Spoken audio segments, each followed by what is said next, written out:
Start po ako, nagmo-model po ako dati. Tapos, nag-model po ako for Natasha Catalog. Yung parang talent scout doon. Friend niya po si Tito Oji. Tapos, parang nilakad niya ako kay Tito Oji. And then, doon. Parang tinanong ako ni Tito Oji kung gusto ko mag-artista. Sabi ko, opo. Tapos, nag-VTR ako sa kanya and everything. So, dinala ka sa Star Magic. Opo. Then, After a year. So, you were just 13 that time. Kasi 14 ka nung launch ka ng Star Opo. Magic, di ba? 13 po. So, were you born here? No, pinanganak po ako sa States, in California. Saan sa California? Santa Clara, California. Santa Clara. Pero lumaki po ako sa Visalia, California. And how old were you when you came to Manila? 10 po, Sa California po. Sa California. California. Sa California nga. So, gusto niyo pong baguhin? You were born there. Ang parents mo, ano? Yung daddy ko po nandyan, Filipino. Yung mommy ko po yung American. I see. So, anong middle name mo? Elizabeth. No, I mean your mom's maiden name. My mom's maiden name is Hanley. What? How do you spell that? Hanley. Hanil. Hanley. Hindi ko daw nakuha. Anyway, nag-grade school ka sa US. Opo. Up until grade 4. Tapos dito po ako nagtuloy ng studies ko. Saan ka pumasok dito? Bilang grade 5? St. Patrick's School po, Quezon City. St. Patrick's QC. So now, are you still studying? No, kinailangan ko po mag-stop muna this year kasi yung movie tsaka yung show. So parang sayang, parang hindi ko po magagawang pumasok everyday. Opo, pero high school graduate na po ako. Hindi ko magagawang mag-study, pumasok everyday kung meron akong ginagawang movie and teleserye. So graduate ka na ng high school, ano sa... St. Patrick's School po. St. Patrick's din.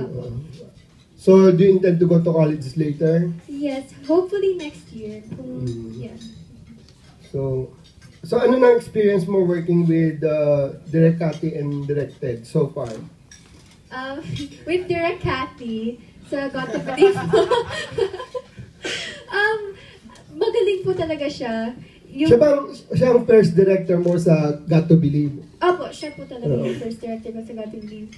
Ano po, nung una na-tense po ako nung nalaman ko na mag-Got to Believe ako kasi yun nga, alam ko pong si Direk Cathy po yung director and she's known to be one of the best, diba? So, ang ini-expect ko, parang scary siya yung sisigawan ako. Kasi, syempre, hindi naman ako ganun ka, I'm new to everything, so hindi pa ako masyadong magaling. So, yun, nung nalaman ko siya, alam ko na kailangan ko talagang galingan kasi baka mapagalitan ako. Pero, she's not as scary as I thought she would be. She's very, parang work is work sa kanya. Pag masungit siya sa set, ganun lang siya. Pero after po ng scene, super bait po niya. Tapos with directed, super bait, super tahimik. Unfair yun ah. Hindi, si directed kasi tahimik po eh. Super, Cute. parang... Super cute. Super cute. Super, parang baby. So, ibig mo sabihin, mas maingay talaga si Direk Cathy. Opo, mas malakas po ang boses. Paka-opo mo naman. And, kailan ang next week na ba itong show nyo or... Next week po. Ano Hindi po? po. Hindi po. Hindi po. Hindi po. Basta malapit na malapit. Yung movie, when is it going to be shown? Next year. Next year na po. Next year Na-move na po. Kasi to make way for the soap, parang magsa-stop ng shooting pa muna. Enrique, obviously, you're the choice leading man of ABS kasi talagang pinupush nila yung career mo as a leading man. After kay Julia, kay... dalawang Julia na yung trabaho mo, di ba? Now, and siya naman. So, how will you compare the experience of working with these young leading ladies?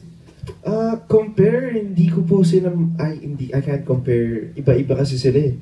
Tsaka, I mean, respeto sa mga leading ladies ko dati, it's hard to compare, tsaka kasi hindi pa kami nakapagdaan ng isang buong show together. So, hindi ko po talaga masasabi at this point, at this moment. Pero si Liza, you worked with her before sa She's the One, yes diba? po, yes. In a movie. So, masasabi ko, they're all great. I mean, okay naman po sila. Work is work. Wala akong naririnig na arte. And yun ang gusto namin lahat. And that's good, actually. okay, congratulations and Salamat sana po. mag-rate ang inyong Thank you po, thank you. Thank you.